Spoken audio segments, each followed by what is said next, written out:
அனைவருக்கும் வணக்கம். என் பேர் அத்விகா லோகீஸ்வரன். உரியம்பு உற்பத்தி உண்டு. நான் இந்த இந்த குமிப்பை சொல்ல போகிறேன். இதுக்குள்ள அந்த வட்டு மாடி இருக்கும். இதில் உப்பு மாடு போட்டிருக்கும். எல்லாம் இருக்குது. அதில் நாங்கள் இதில் எல்லாமே சாப்பிடலாம். இதை நாங்கள் இதில் நிறைய கலராக இருக்குது. இதில் சுரிப்பும் மஞ்சளும் இருக்குது.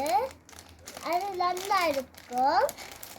நான் இதில் சீனி மாடி போட்டிருக்குது. இதில் எல்லாம் இதில் அந்த இப்படி ஒன்று மாடி காட்டிருக்குது. இதில் காட்டிருக்குது. நாங்கள் இது எப்படி அந்த வட்டு மல்லுக்குள்ள உருண்டு மாடி இருக்கும். அதை நாங்கள் சாப்பிட்டு நல்லா இருக்கும். நல்லா சாக்லேட்டாக இருக்கும். நல்ல சாக்லேட் இது. நாங்கள் இது சாப்பிடலாம். எல்லாமே சாப்பிடலாம். நன்றி வணக்கம்.